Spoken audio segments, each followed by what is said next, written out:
Hi everyone. ഇന്നത്തെ topic strong and weak vowel sounds in English. Actually English vowel സൗണ്ട്സിന് strong and weak vowels എന്ന് classify ചെയ്തിട്ടുണ്ടോ, ഇങ്ങനെ group ആക്കി തിരിച്ചിട്ടുണ്ടോ? Let me explain. Welcome back to ജിജിസ് lectures. ഈ ചാനൽ ആദ്യമായിട്ടാണ് കാണുന്നതെങ്കിൽ കൂടുതൽ വീഡിയോസിന് വേണ്ടി ചാനൽ സബ്സ്ക്രൈബ് ചെയ്യാൻ മറക്കരുത്. And now back to the topic. Strong and weak vowel sounds in English. English speech soundsൽ 12 പ്യൂർ വവൽ സൗണ്ട്സ് ആണുള്ളത്. ഈ വവൽ സൗണ്ട്സിന് പല കാറ്റഗറീസായി ക്ലാസിഫൈ ചെയ്തിട്ടുണ്ട്. According to the position of tongue, front vowels, back vowels, central vowels എന്ന് classify ചെയ്തിട്ടുണ്ട്. According to the position of mouth, നമ്മുടെ mouth position അനുസരിച്ച് high vowels, mid vowels and low vowels എന്ന് ക്ലാസിഫൈ ചെയ്തിരിക്കുന്നു.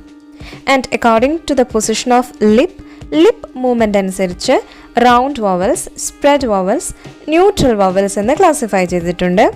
And according to the duration of the sound, നമ്മുടെ ഉച്ചാരണത്തിൻ്റെ ദൈർഘ്യം അനുസരിച്ച് വവൽ സൗണ്ട്സിന് ലോങ് വവൽസ് എന്നും ഷോർട്ട് വവൽ സൗണ്ട്സ് എന്നും ക്ലാസിഫൈ ചെയ്തിട്ടുണ്ട്. ഒരിക്കലും വവൽ സൗണ്ട്സിനെ സ്ട്രോങ് ആൻഡ് വീക്ക് വവൽസ് എന്ന് ക്ലാസിഫൈ ചെയ്തിട്ടില്ല. പകരം സ്ട്രോങ് ആൻഡ് വീക്ക് ഫോംസ് ആണ് ഉള്ളത്. Now look at the word finish. Finish. Finish. Finish. ഈ വേർഡിൽ 2 സിലബിൾസ് ആണ് ഉള്ളത്. ഫിൻ ആൻഡ് ഇഷ്. 2 സിലബിളിലും കോമൺ ആയിട്ട് ഇ എന്നുള്ള വവൽ സൗണ്ട് വരുന്നുണ്ട്. ഫസ്റ്റ് സിലബിളിലാണ് സ്ട്രെസ് മാർക്ക് ചെയ്തിട്ടുള്ളത്. സോ ഫസ്റ്റ് സിലബിളിലെ ഇ മാത്രമേ നമ്മൾ ഒരുപാട് സ്ട്രെസ് കൊടുത്ത് പറയുന്നുള്ളൂ. സെക്കൻഡ് സിലബിളിൽ സെയിം ഇ എന്ന് പറയുന്ന വവൽ സൗണ്ട് സ്ട്രെസ് കൊടുക്കാതെയാണ് പറയുന്നത്. ഫിനിഷ്. ഫിനിഷ്. വളരെ മൈന്യൂട്ടായിട്ടുള്ളൊരു ഡിഫറൻസ് മാത്രമേ വരുന്നുള്ളൂ. ഒറ്റ തവണ കേട്ടാൽ ചിലപ്പോൾ അത് മനസ്സിലാവണമെന്നില്ല. സോ നിങ്ങൾ പറഞ്ഞ് പ്രാക്ടീസ് ചെയ്യൂ. സോ പറഞ്ഞു വന്നത്, സെയിം വവൽ സൗണ്ട് തന്നെ നമ്മൾ സ്ട്രോങ് ആയും യൂസ് ചെയ്യുന്നുണ്ട്, വീക്കായും യൂസ് ചെയ്യുന്നുണ്ട്. ഒരു വവൽ സൗണ്ടിന് സ്ട്രോങ് ഫോമും ഉണ്ട്, വീക്ക് ഫോമും ഉണ്ട്. ഒരു വേർഡിൽ ഒന്നിൽ കൂടുതൽ വവൽ സൗണ്ട്സ് ഉണ്ടെങ്കിൽ എല്ലാ വവൽ സൗണ്ട്സും ഒരേ സ്വരത്തിലും താളത്തിലുമല്ല നമ്മൾ ഉച്ചരിക്കുന്നത്. ചിലത് ഉച്ചത്തിൽ ഫോഴ്സ് കൊടുത്ത് പറയുന്നു, ചിലത് വളരെ സോഫ്റ്റ് ആയിട്ട് പറയുന്നു. ഈ ഒരു ഡിഫറൻസിനെയാണ് നമ്മൾ സ്ട്രെസ് എന്ന് പറയുന്നത്. ഫോഴ്സ് കൊടുത്ത് പറയുന്നതിനെ നമ്മൾ സ്ട്രെസ് എന്ന് വിളിക്കുന്നു. കുറച്ച് ശബ്ദം ഉയർത്തി പറയുന്ന വവൽ സൗണ്ട്സ് സ്ട്രോങ് സ്ട്രെസ്ഡും വളരെ പതുക്കെ സോഫ്റ്റായിട്ട് പറയുന്ന വവൽ സൗണ്ട്സ് വീക്ക് സ്ട്രെസ്ഡ് അല്ലെങ്കിൽ നോട്ട് സ്ട്രെസ്ഡ് ആണ്.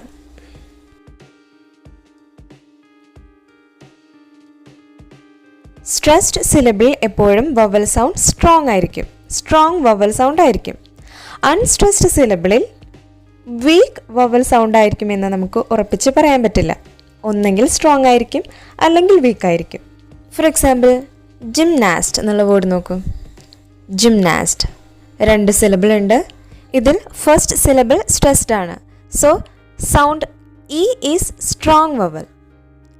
ആൻഡ് സെക്കൻഡ് സിലബിൾ സ്ട്രെസ്ഡ് അല്ല, അൺസ്ട്രെസ്ഡ് സിലബിൾ ആണ്. പക്ഷേ അതിലെ ആ സൗണ്ട് നമ്മൾ സ്ട്രെസ് ചെയ്തിട്ടാണ് പറയുന്നത്. നമ്മൾ ഒരിക്കലും ജിംനാസ്റ്റ് എന്ന് പറയാറില്ല, ജിംനാസ്റ്റ് അങ്ങനെ തന്നെയാണ് പറയുക. സോ ആ സൗണ്ട് കുറച്ച് ലൗഡായിട്ടാണ് പറയുന്നത്. ഇതുകൊണ്ടാണ് അൺസ്ട്രെസ്ഡ് സിലബിളിൽ സ്ട്രോങ് അല്ലെങ്കിൽ വീക്ക് വവൽ ആയിരിക്കുമെന്ന് പറയുന്നത്.